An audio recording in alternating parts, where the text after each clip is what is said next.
बिस्तरा जेकर गर्म होवे वड़ होर वने पता तां लगदे। लख मौत ठाण दी गाल करे ना ठासूं जे ते जींदे हैं। तय फारेक आके पुछा नहीं असां ढोल कुंवारे हासे पे। असां पतो कढे लोक होसूं असां पतो कढे लोक होसूं तड़ी ज्वार लताड़ी पैरासूं। तक ना सकसें तूं साकू असां तैकू ताड़ी पैरासूं। दारे दे सामने दिगा चा मेहमान पुजाड़ी पैरासूं। हुण फारेक साकू ॾिसता है तॾहिं हाँ को साड़ी पैरासूं। ना साइकिल छेक ना कोझा थी चलना नहीं तैं गाल वञणे। सीधा थी पिया जेकर खॼंदो कई झलना नहीं तैं गाल वञणे।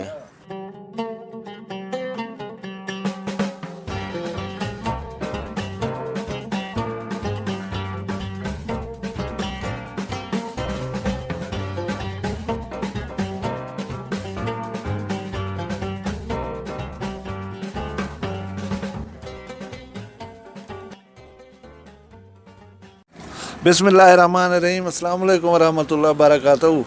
मैं मुमताज़ तारक तुसां दे पियो वखरी गाल। मैं रिक्वेस्ट करे सा कि अगर चैनल उत्ते नवे आए हो तो इनको सब्सक्राइब करो चा नाल बेल आइकन खड़ा हो सी कोई प्रेस करे सो। मेरी कोशिश होंदी है हमेशा कि मैं वसेब दे रंग तो दिखावां। इस सिलसिले दे विच मैं अज जेरी शख्सियत को तुहाडे नाल मिलवेंदा पिया मैं इंदा अरूज डिठा मुशायरे दे हसे सुनदे हसे एक अरसा थी गए कि ये ट्रेंड जरा है इको ख़त्म कर दिता गया। मुशायरे होंदे हैं वसेब दे वॾे वॾे शोरा होंदे हैं लोग महजूज थींदे हैं बड़ी ट्रेवलिंग करके वेंदे हैं और खुशियां होंदियां हैं माशाअल्लाह। ये वो बंदा कि जिंदे एहतराम को मैं खुद डिठा प्रोग्राम दे विच। मतलब ये अगर 10 मिनट शायरी पढ़िया तो 10 मिनट मुसलसल लोग खिलते हैं और खेल खेल के बोले वजन जंग आदन ये माहौल वो पैदा कर देना। और ये स्टेज तो लाहन चाहता लोग इनको पकड़ के बुला खड़ा लेते हैं। बाद औकात ये अदा कि मैं कहूँ यार शायरी मुक्की है हूँ मेरी मैं कोई इजाज़त दो। पैरोडी शायरी जरिए एक ख़ास चीज़ है और ख़ास फन है। कोई हूँ वेले मौजूदा हालात दे विच कोई ऐसी चीज़ जी मकबूल तरीन होवे वला होंदी उतनी ही मकबूल पैरोडी तुसां अगर घिन के अंधे हो लोगों कने तो उनकी एक अपनी चस होंदी है। मेरी मुराद है साले वसेब का एक शायर जरा हूँ तो शायद शायरी छोड़ी होते लेकिन ये मजीद गल ही उहदे कोलों पुछसूं। सईद अहमद जना ना हा ते तखल्लुस करन फारिक। हुण ये कि तुहाकू उन्हें तखल्लुस सुन के यकीनन खेल आई होसी। सईद अहमद फारिक क्या हाल है ठीक हो खरीया तुसीं खुशबाश हो अल्लाह तो खुश रखे। सही साहब इवें दसो कि तुहाकू शेरो शायरी का शौक किवें थिया? शौक मज़ाया लोग होंदे मकसद में ढेर थोड़ा अपने वसेब दे उन्हें ॾाढे सोहणे लगते हैं। मज़ाया शायरी किरो किरो गोलते हैं लोग सुन वेंदे हैं थोक ने मकसद में ज़रा दिमाग तो सेटिंग थीवण पै गई है होले ॾाढे। कोई उस्ताद है तो ई मामले ई मामले च उस्ताद बस उहे होंदे जरे बंदा सुनी वदा होंदे जिथों करे।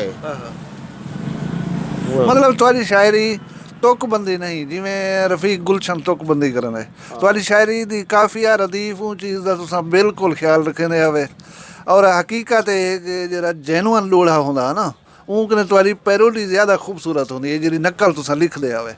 इंदे मतलब तुसा ना बाकायदा कोई उस्ताद रखे तो ना कोई सलाह की दीवे। बस उस्ताद ही मैं को सारे शोरा जरे सारे उस्ताद उठो करे सेटिंग बंदा जान वेंदे कुछ ना कुछ थी वेंदी ये जले जहन तो होवे। सही है। अच्छा ये शोरा जेरे होंदे अपना मकबूल तरीन लोड़े आखण वाले अहमद खान तारिक थी गया मुख्तियार लिगारी थी गया अमान उल्ला अरशद ये जे लोगों की तुसा पैरोडी बने आवे भला उन्हें दे सामने पढ़ते आवे कहीं कहीं शायर कोई शिकायत की थी? बहुत परेशान थे थोड़े ना थे। अच्छा भला लेकिन बर्दाश्त कर वे आखिर फर्क पाए वेंदे जो कशा की पैरोडी निकल आवे उन्हें मसला बनता हाँ कुछ ना कुछ। सही ये तुसा शायरी मतलब कोई देर लगती है या इवें आसानी नाल लिख गिंदे आवे? ना ना आसानी नाल कोना लिखनी है भी। अच्छा ये तो भला वो इतना मेहनत लगती है जिवें मकसद है परले दा कोई डोड़ा है या कशा है जितना टाइम उनको लग वेंदे इतना सा कोई लग वेना जी। अच्छा हुन शेरो शायरी करेंदे पियो या छोड़ दी वे? हुन छोड़ गया बहुत सवेर से तकरीबन 2002 के बाद 2002 ਦੇ ਬਾਅਦ। जी शायद कोई एक आध डोड़ा आ गया उसी राह पंदे आ गया उसी हाँ। ना तो थोकने मतलब मुस्तकिलन छोड़ दी वे। अच्छा क्या लगदे को पहले वाला दौर ठीक आ जन मुशायरे होंदे हन मिल बाण दे संजोग होंदे हन या उंदे खत्म थी वन ते तुसां परेशान ही वे? वो वाला से मोबाइल कहना होंदे हन रेडियो टाइप वगैरह होंदे हन कैसेट लग जो नहीं तो उन्हें तो भरेंदे हन लोग बोला है मोबाइल हौल हौल आंदे आंदे इंदे नाल हर कोई मेरे देखण च अपना कल्हा ठीक है कहीं नाल खड़न बहान को चंगा कहने लगता पिया होंदा वो आते मैं अलहदा थी करे ते अपना वीडियो वगैरह देखा बैठा। हाँ मोबाइल चलावा ही दे खेल लगा। मसला बन गया कि लोग अलवावन किते एक बजे पिछो उठते बांधे हन सही है। हुन तो अच्छा ये शायर ने उते के वड्डे शायर कुछ मेरे इल्म में से कि मतलब एक किथे वेंदे न दिन के घिन ते वेंदन या कशा इन्हें को देवनी पौंदी है तुसां जो वेंदे आ तुसां अपने वक्त काफ़ी मकबूल आवे तुम्हारी कोई ऐसी डिमांड होंदी है या तुसां अपने शौक बंदे वेंदे आवे? ना ना मैं को सडे दे यार मैं कहना होंदा शौक ने मैं कहना वेंदा मैं अच्छा कोई में एक दफ़ा कराची मुशायरा थिया हैदर दा मैं फोन मारे सी मैं तू आ पिया तो मशहूरी वास्ते मकसद बिया तो कशा कर दे मैं कहना गया मैं बोला हूँ साल कर गया दूजे साल बोला मैं सजा सी साड करे टिकट वगैरह घनवा दी सी बोला खर्चे दिता सी मकसद ई कहना जो सिर्फ शौक के वास्ते सही है। हालात वो जो है ना हर कहते घरों बातों कोई कर होता जी जी बिल्कुल। बाल बच्चे तुम्हारे कितना बाल हैं?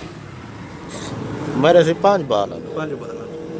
बेटा कोई वड्डा है? 3 बेटे थे। अच्छा 2 बेटे थे। माशाल्लाह माशाल्लाह। अल्हम्दुलिल्लाह सेहत ठीक है थोड़ी या कोई मसले मसाइल हैं सेहत है? बस गुजारा है ठीक गुजारा है। थोड़ा एक बिस्तरा जेकर गर्म होवे वड़ होर वने पता तां लगदे बिस्तरा जेकर गर्म होवे वड़ होर वने पता तां लगदे इवें ज़ोरे नाल ज़रूरी कोई थी ज़ोर वने पता तां लगदे कहीं हाल कोई कहिंदे गूहे ते भाप होर वने पता तां लगदे होवे फारक शादी गीझर दी कोस मोर वने पता तां लगदे हैं जींदे जे ते मरसू ना हैं जींदे जे ते मरसू ना बदरासू जे ते जींदे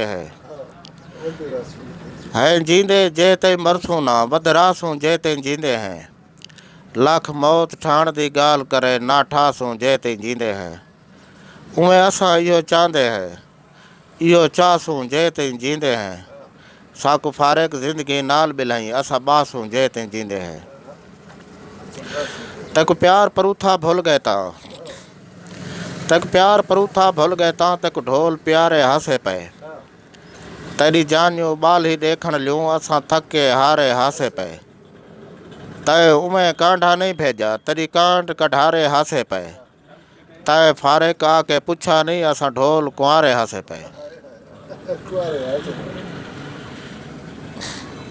धुआं दे दे बहंदा गए कोई हास ही बार ही पीटरते धुआं दे दे बहंदा गए कोई हास ही बार ही पीटरते आ नाल लंघे बद नजरा कई गए नजरा मार ही पीटरते या लगते पखा बारी हा गए टेक बीमार ही पीटरते इमें फारक मथा ना ले तू गए मिस्त्री हार ही पीटरते अस पतो कढ़े लोग होसूं अस पतो कढ़े लोग होसूं तेरी ज्वार लताड़ी पैरासूं तक ना सकसें तू साकू असा तैकू ताड़ी पैरासूं डारे दे सामने दिग्गा चा मेहमान पुजाड़ी पैरासूं हुण फारक साकू दिसता है तेरे हाँ को साड़ी पैरासूं ना साइकिल छेक ना कोझा थी ना साइकिल छेक ना कोझा थी चलना नहीं तय गाल वञणे सीधा थी पिया जेकर खजेंडो कई झलना नहीं तय गाल वञणे ईंदा पैंडल सेजरी किलाए ई ढलना नहीं तय गाल वञणे ए फारक दाल रे साइकिल ई गलना नहीं तय गाल वञणे तेरे घर दा गारा कहीं मारे असा लेपण भो ते खड़ थे तेरे घर दा गारा कहीं मारे असा लेपण भो ते खड़ थे इहो अपना जान के चाते चा ईमान को धो ते खड़ थे विच पै गए मसला कच्छे ता असा सुथण खो ते खड़ते हैं तू कचर गारा ब्या फारिक असा सारा ढो ते खड़ते हैं। ये साढ़े वसेब दे मुहादरे और महान पैरोडी शायर मज़ाहिया शायर हम सईद अहमद फारिक साहब इन्हें नाल गुफ्तगू करने पे हसे टैलेंट किथा ही भी पैदा थी सकता है ये अल्लाह ताला दी देन होंदी है। इन्हें को माशाअल्लाह काफ़ी टैलेंटेड शख्स आ और जेरे वेले एक दौर हा इन्हें को मौके मुयसर हैं वेंदे हैं लोगों ने को अपना फन ये जरा पेश करने हैं लोग खुशी महसूस करने हैं और एक किस्म की नेकी करने हैं लोगों को खिलवा के लोगों को महसूस करके खुश करके। तो मैं दुआ करे सा कि अल्लाह साढ़े वसेब दे महान शायर को सलामत रखे और उम्मीद करना तो सारी इन्हें नाल गुफ्तगू ये निशस्त पसंद आई हो सारी वीडियो को लाइक तो करे सो अगली वीडियो तक इजाज़त दे सो। अल्लाह हाफिज़।